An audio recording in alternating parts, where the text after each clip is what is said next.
ऋग्वेदाथर्वकूलक्रमपदपुलिनन्यायशास्त्रोत्तरङ्गाः अङ्गग्राहावनद्धाः शतपथगमनाः ब्रह्मविद्यार्णवां विद्वद्वाग्जाह्नवीयं क्षपयतु दुरितं सर्वदा सर्वदानः. భూమి అంతా కూడా ఓంకారం అనేటువంటి ఆవర్తనంలో ఉంది. ఓంకారం ఏ విధంగా ఉందో భూమి అంతా కూడా ఓంకారం అనేటువంటి ఆవర్తనంలో ఉంది. ఓంకారావర్తనంయ అందులో ప్రవహించేటువంటి నీళ్లు యజురమల జుష, అందులో ఉండేటువంటి నీళ్ళంతా కూడా యజుర్వేదం అంటారు. యజురమల జుష, ఆ నీళ్ల పైన వచ్చేటువంటి ధ్వని అంతా కూడా సామగంభీర ఘోష. సామవేదము గలగల శబ్దము ఏ విధంగానైతే నీళ్ల శబ్దం అవుతుందో అంత అద్భుతమైనటువంటి శబ్దాన్ని మనకిస్తుంది. ఋగ్వేద అథర్వకూల క్రమపద పులినన్యాయ శాస్త్రోత్తరంగా. ఋగ్వేదము అథర్వవేదము రెండూ కూడా ఆ ఓంకారానికి అటు ఇటుగా ఇసుక తిన్నలే ఉన్నాయి. అందుకని వేదమంతా ఒకటే అనేటువంటి భావంలో ఉంది. ఋగ్వేద అథర్వకూల క్రమ పద పులిన, పదక్రమము జట ఘన దండ శిఖి రేఖ పించ రథ అని వేదానికి ఇంకా పైభాగం ఉంటుంది. ఇవన్నీ కూడా న్యాయశాస్త్రోత్తరంగా, నీళ్లపైన అలలు తరంగాలు ఏ విధంగా వస్తాయో అవన్నీ కూడా ఆ రకంగా ఉన్నాయి. అంగగ్రాహవనద్ధాః శతపథగమనాః బ్రహ్మ విద్యార్ణవాంత. అంగగ్రాహ లోపల ఉండేటువంటి వందలాది జలచర రాశులన్నీ కూడా బ్రహ్మ విద్యలు అనేటువంటి పేరు. విద్వద్వాగ్జాహ్నవీయం క్షపయతు దురితం సర్వదా సర్వదానః. అటువంటి వేద శివ శివో వేద వేదాధ్యాయీ సదాశివ. వేదాన్ని అధ్యయనం చేసేటువంటి వాడు, అధ్యాపన చేసేటువంటి వాడు, నిరంతరం వేదం కోసం కృషి చేసేటువంటి వాడు శివస్వరూపులు.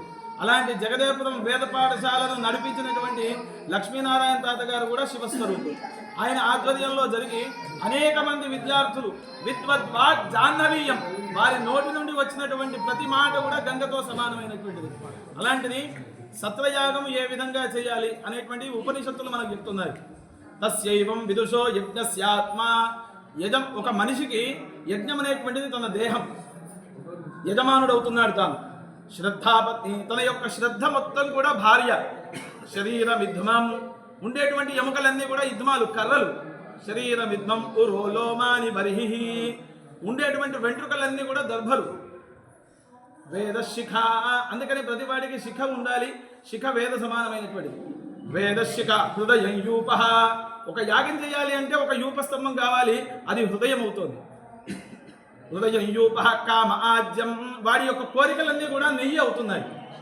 మన్యు పశు, వాడి కోపము అక్కడ పశువు అవుతుంది. అందుకని కోపాన్ని ఎప్పుడు సంహరిస్తూ ఉండాలి. మన్యు పశు తపోగ్ని, తపస్సంతా కూడా అగ్ని. దమశమయిత దక్షిణ వాగ్భోత, వాని వాక్కు ఉద్గాత. మంత్రం చెప్పేటువంటి బ్రాహ్మణుడు అవుతున్నాడు. ప్రాణ ఉద్గా చక్షురధ్వర్యు. ఒక యజ్ఞం చేయాలంటే అధ్వర్యుడు హోత బ్రహ్మ, అధ్వర్యు హోత బ్రహ్మ, వీళ్ళందరూ కావాలి. అలా చక్షురధ్వర్యు, చూసేటువంటి కళ్ళు అధ్వర్యుడవుతున్నాడు. మనో బ్రహ్మ, మనస్సు బ్రహ్మ. శ్రోత్రం అగ్ని, ఆగ్నేయుడు చెవులవుతున్నాయి. యావద్రియతే సా దీక్షా యదశ్నాది తద్ధ విర్యత్పిబతి తదస్య సోమపానై యద్రమతే. వాడు తినేటువంటి తిండి హవిస్సు అవుతుంది, రమించడము సోమపానం అవుతుంది. తదస్య సోమపానై యద్రమతే తదుపసదో యత్ సంచరత్యుపవిశత్యుత్తిష్ఠతే చ సప్రవర్గ్యో యన్ముఖం తదాహ వనీయః. లేచి తిరుగుతూ, కూర్చొని, మాట్లాడుతూ, పరిగెడుతూ, అలా ఇలా రావడం ఇవన్నీ కూడా సవనాలు. యత్ సంచరత్యుపవిశత్యుత్తిష్ఠతే చ సప్రవర్గ్యః, అది ప్రవర్గ్యము అనబడుతుంది. ప్రవర్గ్యము అనేటువంటిది మేక నెయ్యిలో, మేక నెయ్యిని ఆజ్యము అని అంటారు. ఆజ్యములో మేక పాలను, మేక నెయ్యిని బాగా ఉడికించి ఆ ఆజ్యములో ఎప్పుడైతే పాలు పోస్తామో అందులో నుండి ఒక అగ్ని పైకి వస్తుంది, దాన్ని ప్రవర్గ్యము అంటారు. ఉష్ణం ఉష్ణేన శీతలం. ఆజ్యము ఉష్ణం, మేకపాలు ఉష్ణం. ఇవి రెండూ కలిసినప్పుడు దీని ద్వారా ఆవిరి పైకి పోయినప్పుడు అది శీతలమై మనకు వర్షం వస్తుంది. యజ్ఞాద్భవతి పర్జన్య అని అందుకని చెప్తున్నారు.